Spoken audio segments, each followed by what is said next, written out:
ওসমান হাদির মৃত্যুতে নারায়ণগঞ্জ ইনকিলাব মঞ্চের বিক্ষোভ মিছিল।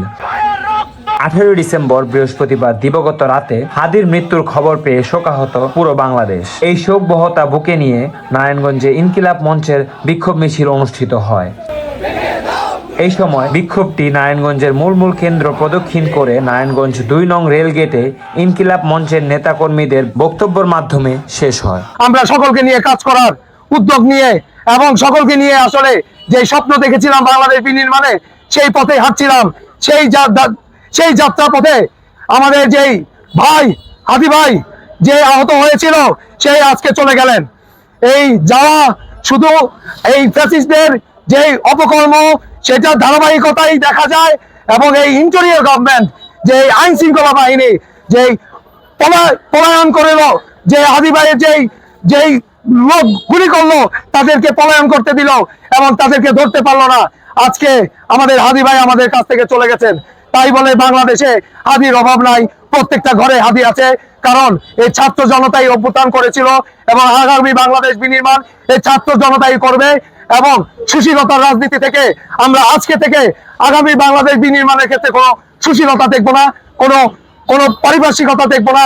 আমরা শুধু বাংলাদেশ বিনির্মাণের ক্ষেত্রে হাদি ভাইকে নিয়ে আমরা সামনের দিকে এগিয়ে যাবো। যেটা বলতে চাই, যে ঘটনাটা ঘটেছে, এত পুলিশ প্রশাসন আমাদের দেশে, এত গোয়েন্দা সংস্থা, তাদের চোখের আড়ালে খুন করে বাংলাদেশ থেকে বর্ডার দিয়ে পার হয়ে গেছে।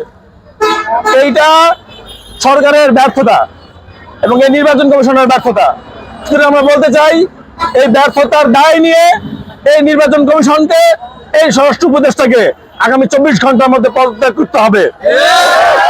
এবং একইভাবে বলতে চাই, পার্শ্ববর্তী দেশ, যারা আমাদের দেশের সকল খুনিদের আশ্রয়দাতা, আপনারা জানেন জুলাই অভ্যুত্থানে 1500 মানুষকে খুন করা হয়েছিল।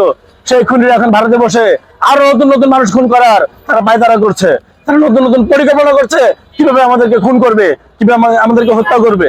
আমরা এই সরকারের কাছে দাবি জানিয়েছিলাম, আমরা প্রত্যাশা করেছিলাম তারা জুলাইয়ের সামনের সারির নেতৃত্বদের তারা নিরাপত্তা দিবে এবং জনগণের নিরাপত্তা নিশ্চিত করবে। কিন্তু আমরা দেখতে পাচ্ছি এই সরকারের পক্ষে জনগণের নিরাপত্তা নিশ্চিত করা সম্ভব না।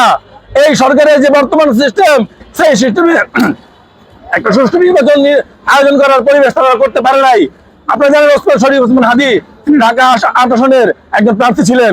একজন নির্বাচনের অংশগ্রহণ করে প্রার্থীকে খুন করে, দিনে দুপুরে খুন করে ঘুরিয়ে পালিয়ে যায়। এই সরকার কি নিরাপত্তা দিবে আমাদেরকে?